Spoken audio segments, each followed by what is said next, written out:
L'histoire du soir. Chez une de ses amies, Henriette d'Aubray fit la connaissance d'une dame qui venait d'obtenir l'autorisation d'aller passer quelques heures dans un château qu'elle possédait non loin du front. Or le village voisin de ce château était précisément celui où Henriette savait que le régiment de son mari, fortement éprouvé, prenait actuellement quelques semaines de repos. L'autorisation étant valable pour 2 personnes, cette dame et sa sœur, et la sœur se trouvant malade, il fut convenu qu'Henriette profiterait de l'occasion et ferait le voyage. Les 2 femmes partirent donc le lendemain matin et déjeunèrent à Meaux sans qu'Henriette eût à subir le moindre désagrément. Aussitôt après, elles montèrent dans une diligence qui assurait tant bien que mal le service du village. Là, elles se séparèrent en prenant rendez-vous pour le soir, et Henriette, s'étant renseignée, marcha vers un groupe de fermes qu'occupait la 6e compagnie, celle où Richard d'Aubray avait gagné ses galons de lieutenant. Tout cela semblait à Henriette l'équipée la plus amusante. Mariée depuis 5 ans, elle n'accordait à son mari qu'une affection assez indifférente, et ils en étaient arrivés à vivre l'un auprès de l'autre comme 2 étrangers que chaque jour éloignent l'un de l'autre, et que ne peut plus rapprocher aucune émotion commune. Cependant, elle éprouva un certain trouble lorsqu'elle apprit que la 6e compagnie devait retourner aux tranchées dans la nuit même, et sans doute participer à la prochaine attaque que l'on annonçait de tous côtés. Ce fut un sergent qui la renseigna et qui la conduisit à la ferme occupée par la section du lieutenant d'Aubray. Là, on lui dit que le lieutenant avait été appelé au poste du commandant, mais qu'il allait revenir d'un moment à l'autre. La chambre où il couchait se trouvait au 1er étage. Elle y monta. C'était une bien pauvre chambre, un réduit plutôt, garnie d'une mauvaise paillasse et dont l'aspect misérable la toucha. Pour la première fois, elle pensa, d'une façon un peu réfléchie et comme la chose le méritait, que Richard s'était bien battu jusqu'ici et que sa conduite lui avait valu son grade. Son mari lui apparut comme un être nouveau, qui menait une existence incompréhensible et qui comptait parmi cette foule de soldats dont on exaltait l'héroïsme dans les journaux. Elle n'avait jamais imaginé cela, et elle s'en apercevait tout d'un coup avec un petit tremblement au cœur, et aussi avec une sorte de gêne à se trouver là, elle, en robe trop élégante, le visage trop frais, les cheveux ondulés et les mains parfumées. Sa beauté et sa grâce lui semblaient des choses embarrassantes. Elle se sentit rougir. Il y avait accroché au clou d'une planche du linge grossièrement blanchi, et sur cette planche, une vieille culotte de velours encore toute raidie par la boue. Et il y avait sur une table 2 chemises.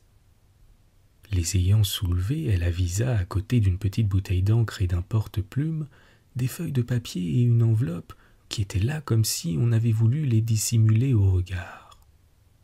Et tout de suite, elle vit d'un coup d'œil involontaire l'adresse et les quelques mots inscrits sur cette enveloppe. Pour remettre à ma femme en cas d'accident. Si la lettre avait été cachetée, jamais Henriette n'eût eu la tentation de l'ouvrir. Mais la lettre n'était pas cachetée. Même une partie de la feuille insuffisamment pliée dépassait de l'enveloppe, et cette feuille portait son nom à elle, son nom inscrit par Richard. Comment résister ? Elle avait cette occasion unique de connaître un secret qui ne l'intéressait pas jusqu'ici, mais qui soudain, par suite des circonstances exceptionnelles, prenait une importance considérable. Que pensait Richard de sa femme ? À l'heure effroyable du danger, en face de la mort, que lui voulait-il dire ? Quelles paroles solennelles éprouvait-il le besoin de lui dire par-delà la mort ? Paroles de reproche, paroles de haine, paroles de désespoir, paroles de douceur et de bons conseils. Vraiment aucune curiosité mauvaise ne la poussait. Et en dépliant la lettre, elle éprouvait plutôt à l'égard de son mari un sentiment qui la rapprochait de lui, et un désir confus de soumission et de déférence. Elle lut. Henriette, voici plusieurs fois que je t'adresse ces lignes suprêmes que l'on écrit presque malgré soi aux heures graves où la mort semble une menace plus imminente. Et chaque fois, c'est à peu près les mêmes lignes que j'écris, parce que ce sont les mêmes idées qui m'animent et le même souci qui me préoccupe. Je ne te parlerai pas du passé, Henriette. Il a été ce qu'il devait être. Si tu ne m'as pas aimé davantage, c'est que je n'ai pas su me faire aimer ou bien que je ne le méritais pas. Les sympathies de notre cœur et de notre chair obéissent à des lois capricieuses, sur lesquelles ne peuvent rien la raison ni la volonté. C'est ainsi, et il est bien qu'il en soit ainsi. Mais il y a autre chose, Henriette. Il y a autre chose que toutes les petites querelles d'amoureux, que les désaccords des époux, et que les sympathies ou les antipathies de l'instinct. Il y a un devoir qui domine tout, qui est sans doute l'unique devoir, un devoir qui naît avec nous et qui nous oblige par le seul fait que nous existons. C'est le devoir de transmettre cette existence que nous avons reçue, et que nous n'avons reçue que comme un dépôt pour la transmettre à notre tour. Je m'en suis rendu compte durant cette guerre effroyable, lorsque tant de jeunes hommes tombaient autour de moi. Et j'ai compris la faute que nous avions commise. C'est la grande faute, Henriette, le crime impardonnable. Il faut avoir des enfants, Henriette. Il faut que tu te remaries et que tu refasses ta vie. Je te le dis gravement de toute mon âme qui te supplie. Je mourrais sans regret si je pouvais savoir que ma mort produira de la vie et que je serai remplacé par des êtres jeunes qui, à leur tour, transmettront cette existence que je n'ai pas pu transmettre. La lettre n'était pas achevée. Il y manquait ces mots de tendresse et d'amour par lesquels Richard, étant donné le ton même de son adieu, l'eût terminé certainement. Mais Henriette les devina, ces mots. Ils complétaient la lettre la plus émouvante dont elle sentit toute la noblesse et toute la sincérité. Et elle demeurait là, silencieuse, plus près de son mari qu'elle ne l'avait jamais été.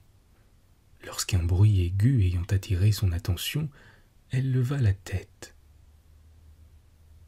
Richard était en face d'elle, debout dans l'encadrement de la porte. Elle fut stupéfaite. Elle ne l'avait pas entendu venir, et sa présence la bouleversait. Ni l'un ni l'autre ils ne bougeaient. Aucune parole ne sortait de leur gorge serrée. Mais ils se regardaient comme ils ne s'étaient pas regardés jusqu'ici. À la fin, il lui dit très doucement : « Tu as lu cette lettre ?» Elle ne tenta pas de protester, et il reprit : « Tu as bien fait. Ce que j'ai écrit là, je te l'aurais dit si j'avais su que je te verrais. C'est ma pensée même. » Il fit quelques pas vers elle et lui dit : « Tu as bien compris, Henriette. » »« Oui.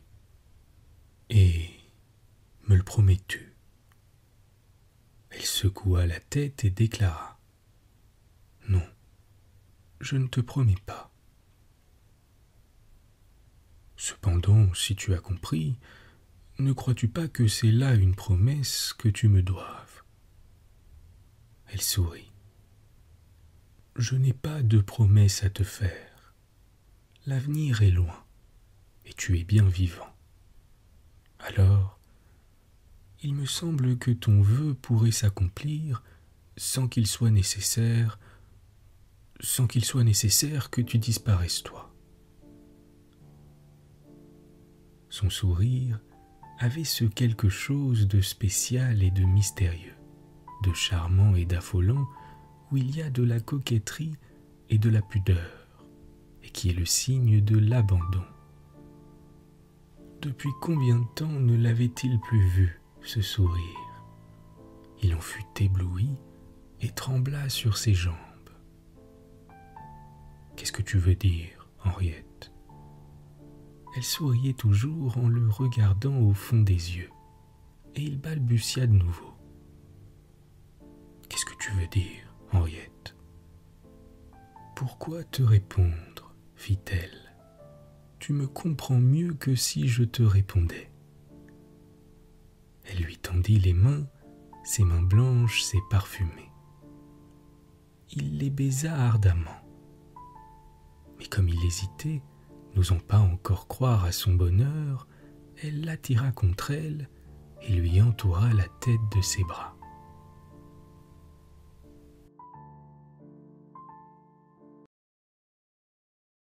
L'histoire du soir. D'un geste vif, avec un air qui se décide, Madame de Ruremonde ferma son éventail, et il s'envola de sa joue, dans le vent des feuilles repliées, une vague nuée de veloutine, qui monta, redescendit, et s'arrêta légère, éparpillée, tout près des yeux. « Soit, » dit la rieuse jeune femme aux 3 rivaux qui l'adorent infiniment. « Je consens à me départir de ma barbarie accoutumée. Mais entendez bien ceci. Chacun de vous me contera sans trop mentir l'une de ses aventures d'amour. Et puisque l'eau va au fleuve, et les millions aux millionnaires, et le bonheur aux heureux, c'est à celui des 3 à qui est échue autrefois ou naguère la plus précieuse, la plus rare, la plus parfaite bonne fortune, que j'accorderai de baiser en présence des 2 autres l'ongle rose et cruel de mon petit doigt déganté. Voici comment parla le plus vieux des amoureux. Je plains très sincèrement les hommes qui ne gardent pas dans quelque tendre recoin du cœur le souvenir d'avoir joué tout jeune aux jeux innocents le soir dans le jardin étroit d'une petite maison de province. Une fois, nous convînmes d'un jeu nouveau. Il s'agirait de trouver une rose que Lucienne, ma préférée, aurait cachée sur elle, dans sa robe ou dans ses cheveux. « C'est fait, » me cria-t-on. Eh bien, je ne découvris point la rose. Vainement je fouillai. Oh, avec quel désir de ne pas trouver trop vite les poches longues de la jupe ou dans les plis du mouchoir se heurtaient un dé et un étui à aiguille. Vainement j'osai, du bout du doigt, écarter un peu le col étroit de toile empesée qui met une ligne vermeille dans la blancheur du cou. Vainement je soulevai du souffle plutôt que de la main les pâles bandeaux blonds et doux pour voir si la petite fleur n'était pas cachée dans la petite oreille. Je ne découvris pas la rose. Je frappai du pied, je me mordais les lèvres. J'étais à la fois plein d'humiliation et de désespoir, car ils se moquaient de moi les autres, et le prix de la trouvaille eût été un baiser de Lucienne. Furieux d'avoir dû donner ma langue au chat, je me retirai au fond du jardin. J'allais, venais, maussade, sous la charmille toute traversée de lune. Mais Lucienne s'esquiva et s'en vint me rejoindre. « C'est que vous avez mal cherché, » dit-elle en ouvrant sa divine bouche rouge, où la fleur s'épanouissait comme dans une autre fleur, à peine plus grande. Et elle ne me défendit pas de cueillir avec les lèvres, entre la neige de ses dents, la délicieuse rose toute humide d'une ineffable rosée. La bonne fortune est jolie et fraîche comme un bouquet de campanules des champs, dit Madame de Ruremonde. Mais qui n'entend qu'une clochette n'entend qu'un son. Le second amoureux raconta cette histoire. Toutes mes pensées, tous mes sens, toutes mes forces vitales converger vers l'extraordinaire et magnifique comédienne par qui mon drame devenait la vie, par qui ma parole devenait un chant. Aux répétitions, elle ne m'avait guère satisfait. Même nous nous étions parfois assez vivement querellés. Mais là, dans la chaude apothéose du théâtre, traînant sa robe de brocart d'or avec un bruit sonore de longue période, riant des rires rouges qui veulent des baisers, elle était bien dans la splendeur des criminels amours, la formidable courtisane italienne des temps anciens. Je l'aimais, moi aussi, comme le héros de mon œuvre, je l'aimais, je l'aimais. La lumière de sa beauté au fond de la loge obscure m'inondait, m'éblouissant, et je m'enivrais malgré la distance de violentes senteurs de chair. Quand la toile tomba, je m'enfuis. Je me souciais bien d'entendre les acclamations glorieuses dont mon nom fut salué. Et je ne montais pas sur le théâtre.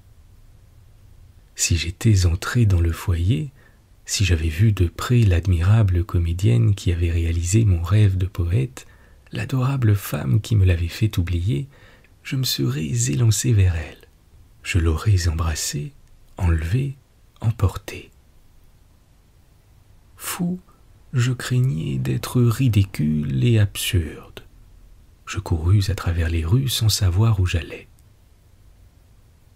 L'enlacement dont elle avait étreint, pendant qu'il rendait l'âme, le jeune homme amoureux de la pièce, je l'avais autour du corps, comme une ceinture vivante et acharnée, dont rien désormais ne me délivrerait. Il y avait des étoiles au ciel? Non, ses yeux. Et toute la furie des passions qui avaient jailli de ses prunelles, qui s'étaient projetées et perdues dans l'emportement de ses gestes, qui avaient délicieusement râlé dans sa mourante voix, me poursuivaient, me talonnaient, me rejoignaient, me saisissaient avec des rudesses de main qui vous empoignent aux épaules. Enfin, je rentrai chez moi tout plein et tout enveloppé d'elle. Je remarquai surpris que la porte de mon appartement était ouverte, et à peine avais-je franchi le seuil que je la vis, elle, là, m'attendant dans son royal costume de courtisane romaine. Et dans un écartement lumineux de brocart d'or, elle me mit autour du cou l'impérieuse caresse de ses brûlants bras nus. « Voilà une belle aventure, dit madame de Rurmonde, puisque vous avez eu la rare fortune de posséder, dans une femme, l'incarnation de votre rêve. Je ne cache pas que vous avez quelque chance de gagner le prix convenu. » Le dernier des rivaux fit ce compte. Dès que je fus assis dans le wagon, je demeurai sous le charme. À côté d'un homme gras et doux, tranquille, son mari évidemment, une jeune femme tout en noir lisait avec une attention qui pense à autre chose le roman d'une revue. Une bourgeoise, certes, car aucune singularité ne pimentait la modestie de sa toilette. Les gants de ses longues mains, des gants de Suède, n'avaient que 2 ou 3 boutons. La voilette, ni trop peu baissée, laissait voir 2 fines lèvres, à peine roses, qui ne s'en trouveraient pas, sévères. Mais tout le ciel était visible, adorablement, derrière la dentelle, dans ses yeux. Je sentis soudainement que j'étais en présence de celle que j'avais toujours espérée sans la rencontrer jamais, de celle que rencontrée enfin, j'aimerais éternellement. Et quelque chose d'analogue à ce que j'éprouvais, elle l'éprouva. Ne me croyez point, j'y consens. Moquez-vous, moquez-vous. Je vous dis que nos regards s'étant rencontrés, il y eut dans les siens un éveil pareil à celui que produit l'entrée d'un flambeau dans la pénombre d'une chambre. Et sans qu'elle se fût détournée un instant, sans qu'elle eût essayé de lutter contre un charme trop fort, la tendre résignation d'un sourire qui ne quitta plus ses lèvres enfin entr'ouvertes m'avoua qu'elle acceptait sa destinée. Quand son mari, à la dernière station, descendit pour demander à quelle heure le train arriverait à Bruxelles, je pris les mains de la jeune femme et ne les retira point. Et simplement, presque à voix haute, elle me dit sans que j'eusse parlé: « Je serai demain matin à 10 heures à l'église de Sainte-Gudule. Je ne lui répondis même pas. Elle savait tout ce que j'aurais pu répondre. Oh, qu'elle fut douce, la dernière heure du voyage. Pendant que l'homme gras et doux s'étant endormi, nous nous regardions, vaincus, extasiés, les yeux dans les yeux. Qu'elle fut délicieuse aussi la nuit qui précéda l'instant où je devais la revoir à l'église. Ma vie recommençait. Rien de ce qui avait existé n'existait. Le souvenir même était aboli. J'aimais pour la première fois, et je bâtissais les féeries de 1000 songes. Cette femme, si pareille à mon suprême idéal que le destin compatissant m'offrait, je l'emporterais loin, très loin, charmé. Et nous connaîtrions sur les bords de quelques fleuves, dans une maisonnette où grimpent des fleurs et des oiseaux, la solitude parfaite du silencieux amour. Bien avant l'heure indiquée, je l'attendais à l'église. Qu'elle ne vint pas, c'était la seule idée que je ne pouvais pas avoir. Est-ce qu'elle ne s'était pas promise dans le premier regard? Est-ce qu'elle ne s'était pas livrée dans la première parole? J'avais sur les lèvres le baiser qu'elle ne m'avait pas donné. Cependant, elle ne venait point. Je regardais une à une les femmes qui entraient dans l'église. Elle ne venait pas, elle ne venait pas. Quand de retour à l'hôtel je m'informai des voyageurs qui la veille étaient arrivés en même temps que moi, j'appris que le mari, par un caprice ou par quelque jalousie, avait voulu repartir dès le matin. Et depuis, hélas, je ne l'ai pas revu. Je ne l'ai jamais revu. Les deux rivaux du dernier conteur éclatèrent de rire. La plaisante bonne fortune, en effet, c'est une assez piètre aventure d'amour qu'un rendez-vous où l'amoureuse ne vient pas. Mais madame de Ruremond, d'un geste, leur imposa le silence. Vous avez été heureux, certes, vous qui avez baisé entre des dents de neige la fleur des enfantines amours, et vous qui avez embrassé votre superbe chimère. Mais il a été plus heureux encore celui qui, ayant pendant une heure éperdument aimé, n'a pas connu cette irrémédiable tristesse, la réalisation de son rêve. Et ce fut au troisième conteur que madame de Ruremond, entre deux valses, accorda la rare et chère gloire de baiser, en présence des deux amants vaincus, l'ongle rose et cruel de son petit doigt déganté.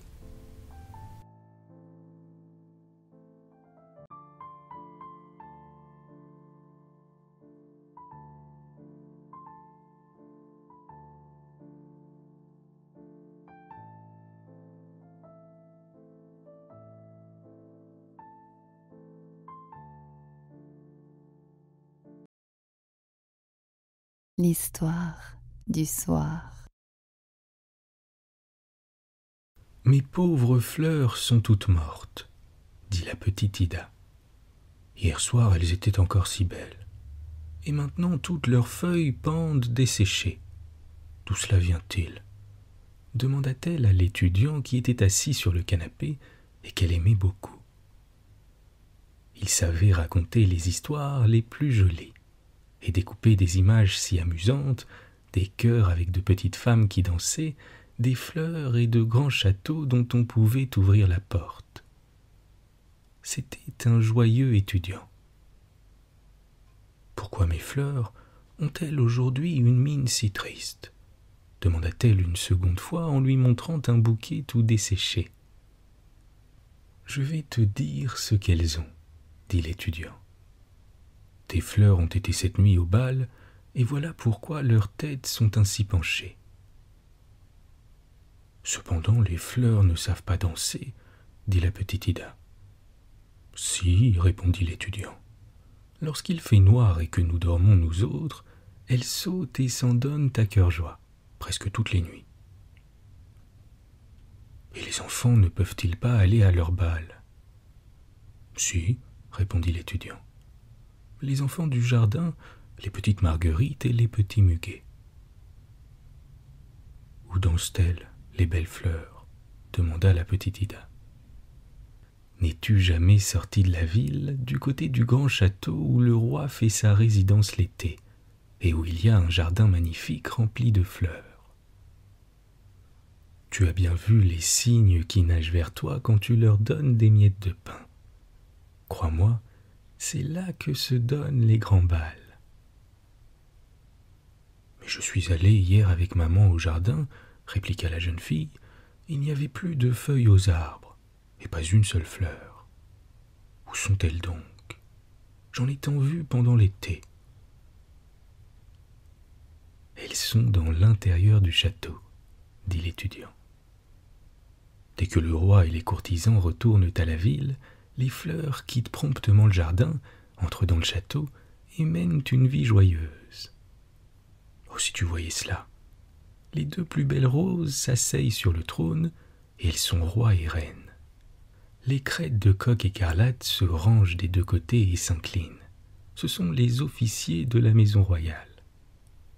Ensuite viennent les autres fleurs et on fait un grand bal. Les violettes bleues représentent les élèves de marine.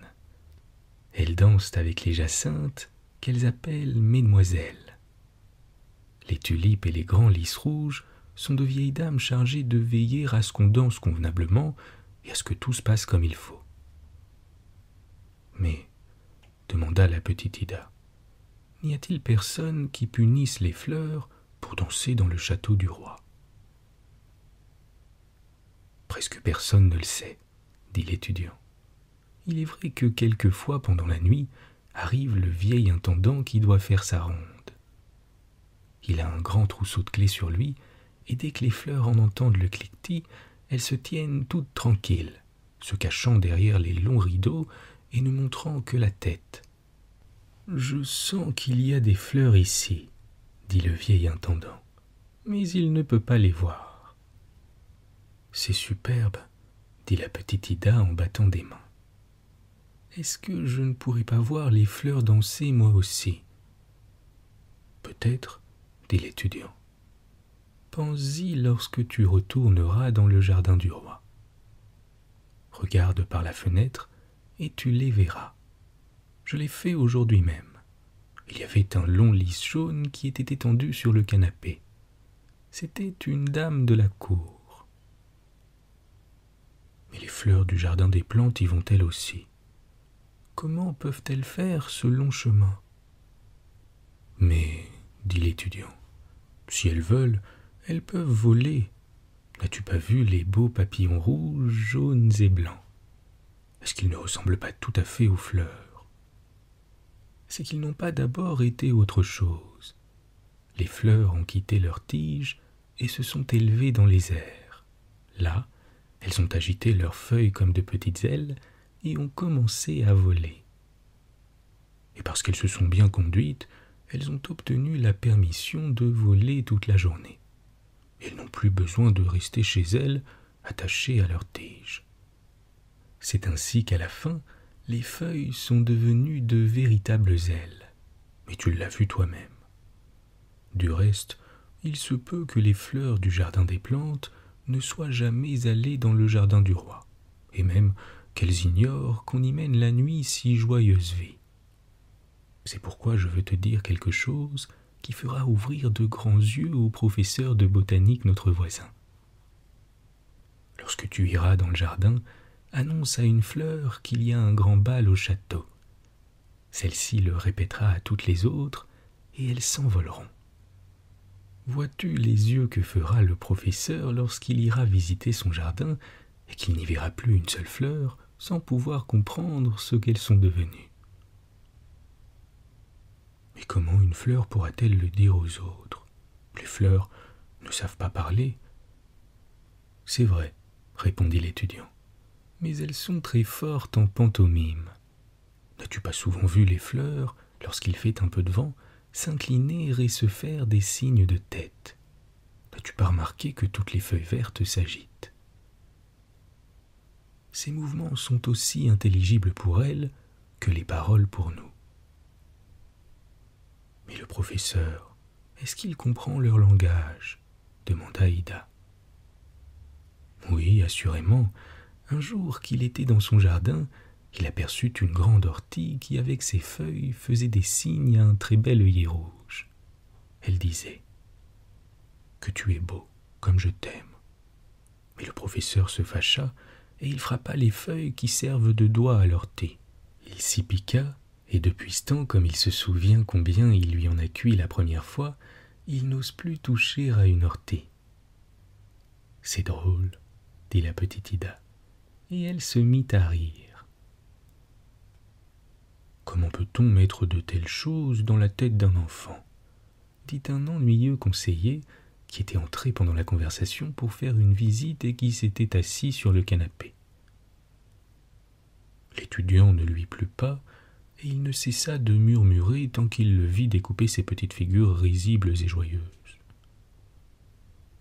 Ce fut d'abord un homme pendu à une potence et tenant à la main un cœur volé, puis une vieille sorcière qui trottait à cheval sur un balai et portait son mari sur son nez. Le conseiller ne pouvait supporter cette plaisanterie, et il répétait sans cesse sa première réflexion. Comment peut-on mettre de telles choses dans la tête d'un enfant? C'est une fantaisie stupide. Mais tout ce que l'étudiant racontait à la petite Ida avait pour elle un charme extraordinaire, et elle y réfléchissait beaucoup. Les fleurs avaient les têtes penchées parce qu'elles étaient fatiguées d'avoir dansé toute la nuit. Elles étaient sans doute malades. Alors elle les emporta près de ses autres joujoux qui se trouvaient sur une jolie petite table dont le tiroir était rempli de belles choses. Elle trouva sa poupée Sophie couchée et endormie, mais la petite lui dit « Il faut te lever, Sophie, et te contenter pour cette nuit du tiroir. Les pauvres fleurs sont malades et ont besoin de prendre ta place. Ça les guérira peut-être. » Et elle enleva la poupée. Celle-ci eut l'air tout contrariée, et ne dit pas un seul mot tant elle était fâchée de ne pas pouvoir rester dans son lit. Ida posa les fleurs dans le lit de Sophie, les couvrit bien avec la petite couverture et leur dit de se tenir gentiment tranquilles. Elle allait leur faire du thé pour qu'elles pussent redevenir joyeuses et se lever le lendemain matin. Puis elle ferma les rideaux autour du petit lit afin que le soleil ne tombât pas sur leurs yeux. Pendant toute la soirée, elle ne put s'empêcher de songer à ce que lui avait raconté l'étudiant. Et au moment de se coucher, elle se dirigea d'abord vers les rideaux des fenêtres où se trouvaient les magnifiques fleurs de sa mère, jacinthes et tulipes, et leur dit tout bas « Je sais que vous irez au bal cette nuit. » Les fleurs firent comme si elles ne comprenaient rien et ne remuèrent pas une feuille, ce qui n'empêcha pas Ida de savoir ce qu'elle savait. Quand elle fut couchée, elle pensa longtemps au plaisir que ce devait être de voir danser les fleurs dans le château du roi. Mes fleurs y sont-elles allées? Et elle s'endormit. Elle se réveilla dans la nuit, elle avait rêvé de fleurs, de l'étudiant et du conseiller qui l'avait grondé. Tout était silencieux dans la chambre où Ida reposait. La veilleuse brûlait sur la table et le père et la mère dormaient. « Je voudrais bien savoir si mes fleurs sont encore dans le lit de Sophie. Oui, je voudrais le savoir. » Elle se leva à moitié et jeta les yeux sur la porte entrebâillée. Elle écouta, et il lui sembla qu'elle entendait toucher du piano dans le salon, mais si doucement et si délicatement qu'elle n'avait jamais entendu rien de pareil. Ce sont sans doute les fleurs qui dansent. Ah mon Dieu, que je voudrais les voir. Mais elle n'osa pas se lever tout à fait, de peur de réveiller son père et sa mère. Oh, si elle voulait entrer ici, pensa-t-elle. Mais les fleurs ne vinrent pas, et la musique continua de jouer bien doucement. À la fin, elle ne put y tenir. C'était trop joli. Elle quitta son petit lit et alla sur la pointe du pied à la porte pour regarder dans le salon. Oh, que c'était superbe, ce qu'elle vit. Il n'y avait point de veilleuse, il est vrai, mais pourtant il y faisait bien clair. Les rayons de la lune tombaient par la fenêtre sur le plancher. On y voyait presque comme en plein jour. Toutes les jacinthes et les tulipes étaient debout sur 2 longues rangées. Pas une ne restait à la fenêtre. Tous les pots étaient vides. Sur le plancher, toutes les fleurs dansaient joliment les unes au milieu des autres, faisaient toute espèce de figure et se tenaient par leurs longues feuilles vertes pour faire la grande ronde. Au piano était assis un grand lys jaune, avec qui la petite Ida avait fait connaissance dans l'été, car elle se rappelait fort bien que l'étudiant avait dit « Regarde comme ce lys ressemble à mademoiselle Caroline ». Tout le monde s'était moqué de lui, et cependant la petite Ida crut alors reconnaître que la grande fleur jaune ressemblait d'une manière étonnante à cette demoiselle. Elle avait, en touchant du piano, absolument les mêmes manières. Elle penchait sa longue figure jaune, tantôt d'un côté, tantôt de l'autre, et battait aussi la mesure avec la tête. Personne n'avait remarqué la petite Ida. Elle aperçut ensuite une grande fleur qui sautait au milieu de la table où étaient ses jouets, et qui alla ouvrir le rideau du lit de la poupée. C'était là qu'étaient couchées les fleurs malades. Elles se levèrent aussitôt et dirent aux autres par un signe de tête qu'elles avaient aussi envie de danser. Le vieux bonhomme du vase au parfum, qui avait perdu la lèvre inférieure, se leva et fit un compliment aux belles fleurs. Tout à coup, quelque chose tomba de la table. Ida regarda. C'était une petite baguette qui s'élançait à terre. Elle aussi parut vouloir prendre part à la fête des fleurs. Sur elle était assise une petite poupée de cire qui portait sur elle un grand et large chapeau absolument semblable à celui du conseiller.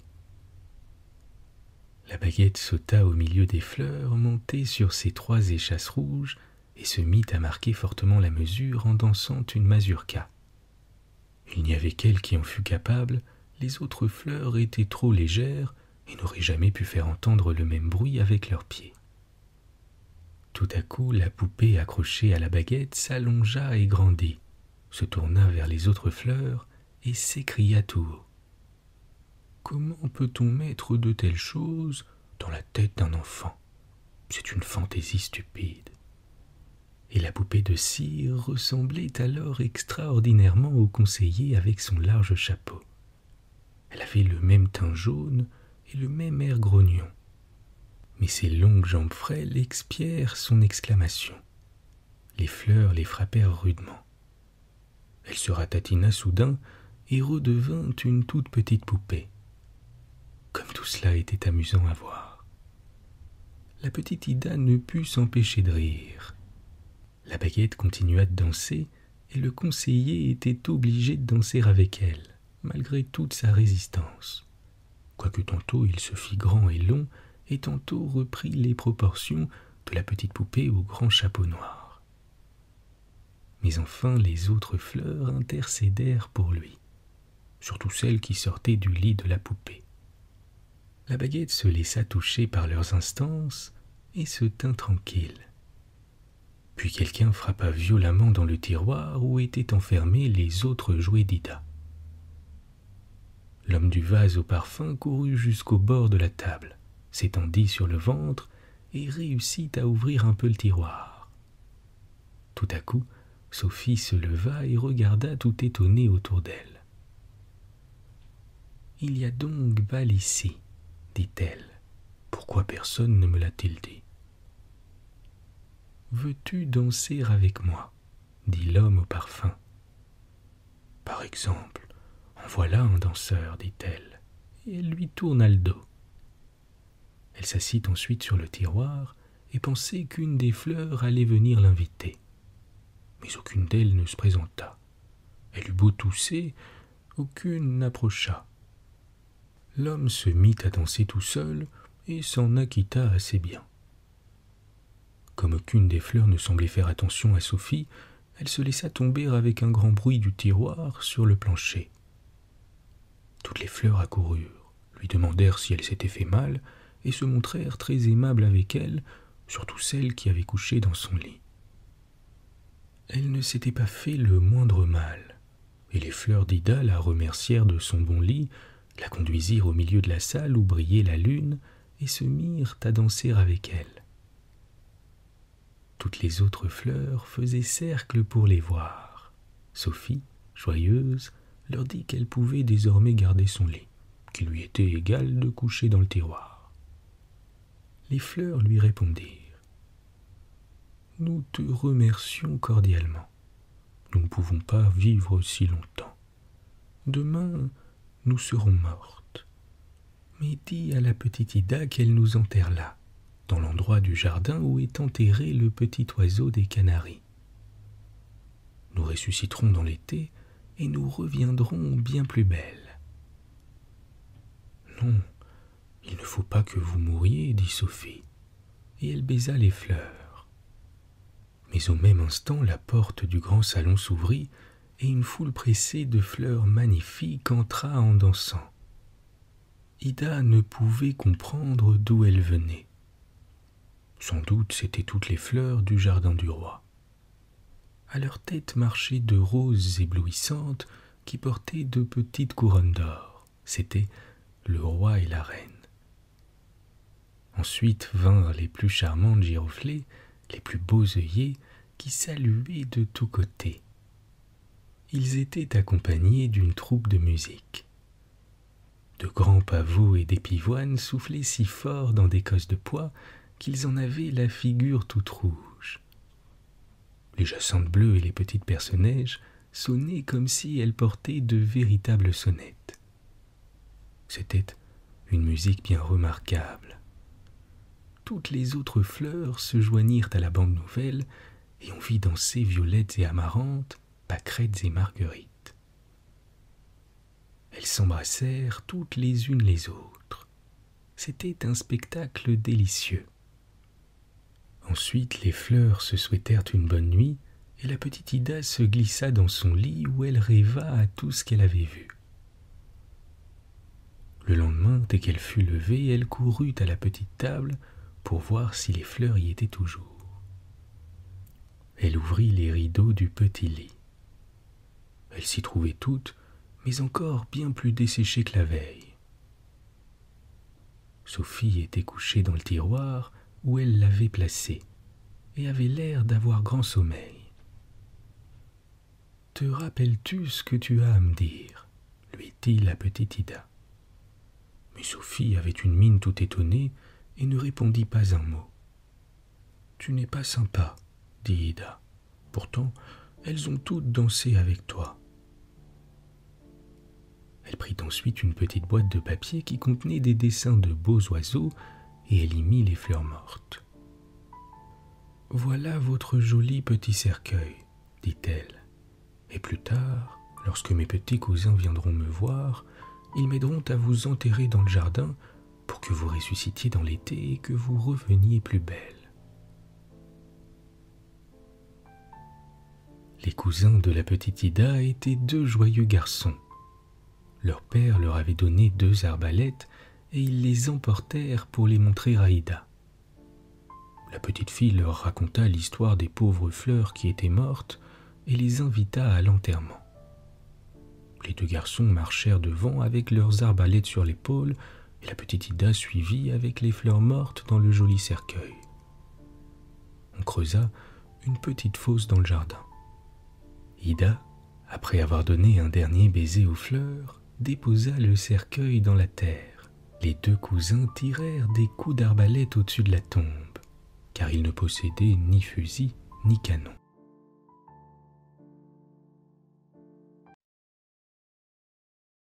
L'histoire du soir. Les frères Grimm, les 3 cheveux d'or. Traduction de Frédéric Baudry. Il était une fois une pauvre femme qui mit au monde un fils. Et comme il était coiffé quand il naquit, on lui prédit que dans sa 14e année, il épouserait la fille du roi. Sur ces entrefaites, le roi passa par le village sans que personne le reconnût. Et comme il demandait ce qu'il y avait de nouveau, on lui répondit qu'il venait de naître un enfant coiffé, que tout ce qu'il entreprendrait lui réussirait, et qu'on lui avait prédit que lorsqu'il aurait 14 ans, il épouserait la fille du roi. Le roi avait un mauvais cœur, et cette prédiction le fâcha. Il alla trouver les parents du nouveau-né et leur dit d'un air tout amical : « Vous êtes de pauvres gens, donnez-moi votre enfant, j'en aurai bien soin. » Ils refusèrent d'abord, mais l'étranger leur offrit de l'or, et ils se dirent : « Puisque l'enfant est né coiffé, ce qui arrive est pour son bien. » Ils finirent par consentir et par livrer leur fils. Le roi le mit dans une boîte et chevaucha avec ce fardeau jusqu'au bord d'une rivière profonde, où il le jeta en pensant qu'il délivrait sa fille d'un galant sur lequel elle ne comptait guère. Mais la boîte, loin de couler à fond, se mit à flotter comme un petit batelet, sans qu'il entrât dedans une seule goutte d'eau. Elle alla ainsi à la dérive jusqu'à 2 lieues de la capitale et s'arrêta contre l'écluse d'un moulin. Un garçon meunier qui se trouvait là par bonheur l'aperçut et l'attira avec un bâton. Il s'attendait, en l'ouvrant, à y trouver de grands trésors. Mais c'était un joli petit garçon, frais et éveillé. Il le porta au moulin. Le meunier et sa femme, qui n'avaient pas d'enfant, reçurent celui-là comme si Dieu le leur eût envoyé. Ils traitèrent de leur mieux le petit orphelin, qui grandit chez eux en force et en bonne qualité. Un jour, le roi, surpris par la pluie, entra dans le moulin et demanda au meunier si ce grand jeune homme était son fils. « Non, sire, répondit-il. C'est un enfant trouvé qui est venu dans une boîte échouée contre notre écluse il y a 14 ans. Notre garçon meunier l'a tiré de l'eau. » Le roi reconnut alors que c'était l'enfant né coiffé qu'il avait jeté à la rivière. « Bonnes gens, dit-il, ce jeune homme ne pourrait-il pas porter une lettre de ma part à la reine? Je lui donnerai 2 pièces d'or pour sa peine. »« Comme votre majesté l'ordonnera, répondirent-ils. Et ils dirent au jeune homme de se tenir prêt. Le roi écrivit à la reine une lettre où il lui mandait de se saisir du messager, de le mettre à mort et de l'enterrer de façon à ce qu'il trouvât la chose faite à son retour. Le garçon se mit en route avec la lettre, mais il s'égara et arriva le soir dans une grande forêt. Au milieu des ténèbres, il aperçut de loin une faible lumière, et se dirigeant de ce côté, il atteignit une petite maisonnette où il trouva une vieille femme assise près du feu. Elle parut toute surprise de voir le jeune homme et lui dit : « D'où viens-tu et que veux-tu ? » « Je viens du moulin, répondit-il. Je porte une lettre à la reine, j'ai perdu mon chemin et je voudrais bien passer la nuit ici. » « Malheureux enfant, répliqua la femme, tu es tombé dans une maison de voleurs, et s'il te trouve ici, c'est fait de toi. »« À la grâce de Dieu, dit le jeune homme, je n'ai pas peur, et d'ailleurs je suis si fatigué qu'il m'est impossible d'aller plus loin. » Il se coucha sur un banc et s'endormit. Les voleurs rentrèrent bientôt après, et ils demandèrent avec colère pourquoi cet étranger était là. « C'est un pauvre enfant qui s'est égaré dans le bois, dit la vieille. Je l'ai reçu par compassion. Il porte une lettre à la reine. » Les voleurs prirent la lettre pour la lire et virent qu'elle enjoignait de mettre à mort le messager. Malgré la dureté de leur cœur, ils eurent pitié du pauvre diable. Leur capitaine déchira la lettre et en mit une autre à la place qui enjoignait qu'aussitôt que le jeune homme arriverait, on lui fit immédiatement épouser la fille du roi. Puis les voleurs le laissèrent dormir sur son banc jusqu'au matin, et quand il fut éveillé, ils lui remirent la lettre et lui montrèrent son chemin. La reine, ayant reçu la lettre, exécuta ce qu'elle contenait. On fit des noces splendides. La fille du roi épousa l'enfant né coiffé, et comme il était beau et aimable, elle fut enchantée de vivre avec lui. Quelque temps après, le roi revint dans son palais et trouva que la prédiction était accomplie et que l'enfant né coiffé avait épousé sa fille. « Comment cela s'est-il fait ?» dit-il. « J'avais donné dans ma lettre un ordre tout différent. » La reine lui montra la lettre et lui dit qu'il pouvait voir ce qu'elle contenait. Il la lut et vit bien qu'on avait changé la sienne. « Je n'en sais rien, » répliqua celui-ci. « Il faut qu'on l'ait changée la nuit quand j'ai couché dans la forêt. » Le roi en colère lui dit « Cela ne se passera pas ainsi. Celui qui prétend à ma fille doit me rapporter de l'enfer 3 cheveux d'or de la tête du diable. Rapporte-les-moi, et ma fille t'appartiendra. » Le roi espérait bien qu'il ne reviendrait jamais d'une pareille commission. Le jeune homme répondit « Le diable ne me fait pas peur, j'irai chercher les 3 cheveux d'or. » Et il prit congé du roi et se mit en route. Il arriva devant une grande ville. À la porte, la sentinelle lui demanda quel était son état et ce qu'il savait. « Tout, » répondit-il. « Alors, dit la sentinelle, rends-nous le service de nous apprendre pourquoi la fontaine de notre marché, qui nous donnait toujours du vin, s'est desséchée et ne fournit même plus d'eau. »« Attendez, » répondit-il, « je vous le dirai à mon retour. » Plus loin, il arriva devant une autre ville. La sentinelle de la porte lui demanda son état et ce qu'il savait. « Tout, » répondit-il. « Rends-nous alors le service de nous apprendre pourquoi le grand arbre de notre ville, qui nous rapportait des pommes d'or, n'a plus même de feuilles. »« Attendez, » répondit-il, « je vous le dirai à mon retour. » Plus loin encore, il arriva devant une grande rivière qu'il s'agissait de passer. Le passager lui demanda son état et ce qu'il savait. « Tout, » répondit-il. « Alors, dit le passager, rends-moi le service de m'apprendre si je dois toujours rester à ce poste sans jamais être relevé. »« Attends, répondit-il, je te le dirai à mon retour. » De l'autre côté de l'eau, il trouva la bouche de l'enfer. Elle était noire et enfumée. Le diable n'était pas chez lui, il n'y avait que son hôtesse assise dans un large fauteuil. « Que demandes-tu » lui dit-elle d'un ton assez doux. « Il me faut 3 cheveux d'or de la tête du diable, sans quoi je n'obtiendrai pas ma femme. »« C'est beaucoup demandé, » dit-elle. « Et si le diable t'aperçoit quand il rentrera, tu passeras un mauvais quart d'heure. Cependant, tu m'intéresses, et je vais tâcher de te venir en aide. » Elle le changea en fourmi et lui dit « Monte dans les plis de ma robe, là tu seras en sûreté. »« Merci, » répondit-il, « voilà qui va bien. Mais j'aurais besoin en outre de savoir 3 choses. Pourquoi une fontaine qui versait toujours du vin ne fournit plus même d'eau? Pourquoi un arbre qui portait des pommes d'or n'a plus même de feuilles?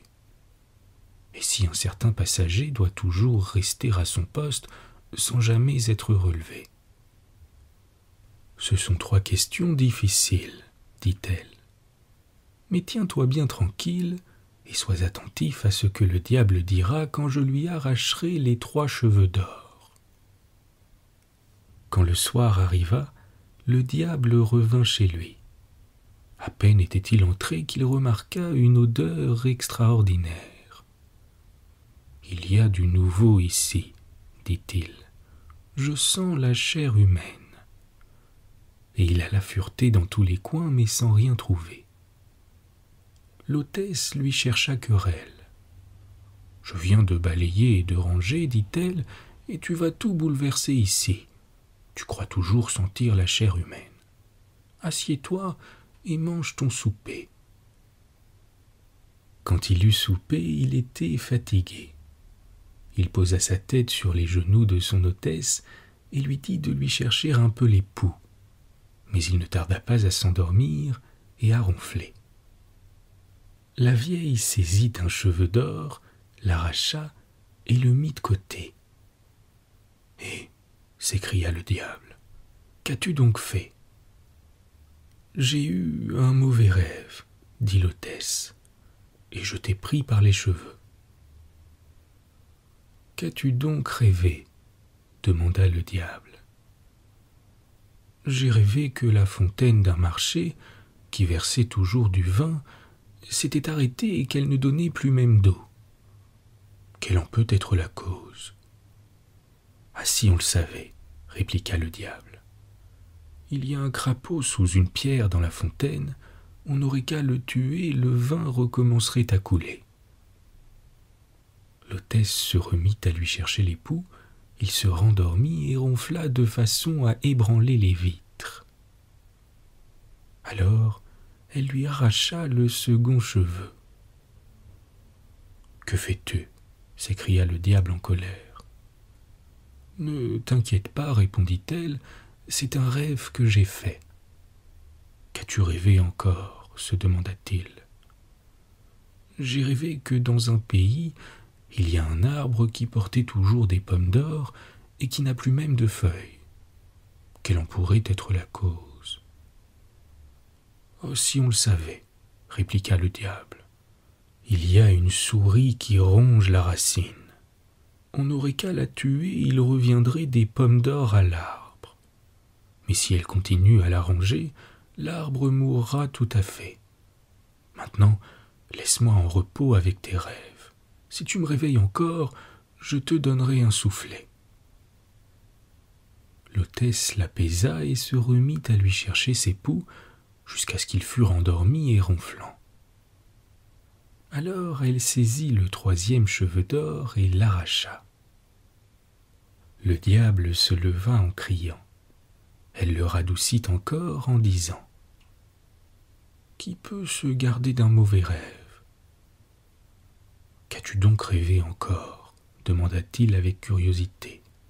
« J'ai rêvé d'un passager qui se plaignait de toujours passer l'eau avec sa barque, sans que personne le remplaçât jamais. »« Le sot !» répondit le diable. « Le premier qui viendra pour passer la rivière, il n'a qu'à lui mettre sa rame à la main, il sera libre et l'autre sera obligé de faire le passage à son tour. » Comme l'hôtesse lui avait arraché les 3 cheveux d'or et qu'elle avait tiré de lui les 3 réponses, elle le laissa en repos et il dormit jusqu'au matin. Quand le diable quittait la maison, la vieille prit la fourmi dans les plis de sa robe et rendit au jeune homme sa figure humaine. « Voilà les 3 cheveux, » lui dit-elle. « Mais as-tu bien entendu les réponses du diable à tes questions ?»« Très bien, » répondit-il, « et je m'en souviendrai. »« Te voilà donc hors d'embarras, » dit-elle, « et tu peux reprendre ta route. » Il remercia la vieille qui l'avait si bien aidé et sortit de l'enfer fort joyeux d'avoir si heureusement réussi. Quand il arriva au passager, avant de lui donner la réponse promise, il se fit d'abord passer de l'autre côté, et alors il lui fit part du conseil donné par le diable. « Le premier qui viendra pour passer la rivière, tu n'as qu'à lui mettre ta rame à la main. » Plus loin, il retrouva la ville à l'arbre stérile. La sentinelle attendait aussi sa réponse. « Tuez la souris qui ronge les racines, dit-il, et les pommes d'or reviendront. » La sentinelle, pour le remercier, lui donna 2 ânes chargés d'or. Enfin, il parvint à la ville dont la fontaine était à sec. Il dit à la sentinelle : « Il y a un crapaud sous une pierre dans la fontaine, cherchez-le et tuez-le, et le vin recommencera à couler en abondance. » La sentinelle le remercia et lui donna encore 2 ânes chargés d'or. Enfin, L'enfant né coiffé revint près de sa femme, qui se réjouit dans son cœur en le voyant de retour et en apprenant que tout s'était bien passé. Il remit au roi les 3 cheveux d'or du diable. Celui-ci, en apercevant les 4 ânes chargés d'or, fut grandement satisfait et lui dit : « Maintenant, toutes les conditions sont remplies et ma fille est à toi. Mais mon cher gendre, dis-moi d'où te vient tant d'or, car c'est un trésor énorme que tu rapportes. » « Je l'ai pris, dit-il, de l'autre côté d'une rivière que j'ai traversée. C'est le sable du rivage. Pourrais-je m'en procurer autant ? Lui demanda le roi qui était un avare. Tant que vous voudrez, répondit-il. Vous trouverez un passager. Adressez-vous à lui pour passer l'eau et vous pourrez remplir vos sacs. L'avide monarque se mit aussitôt en route et arrivé au bord de l'eau, il fit signe au passager de lui amener sa barque. Le passager le fit entrer et quand ils furent à l'autre bord, il lui mit la rame à la main et sauta dehors.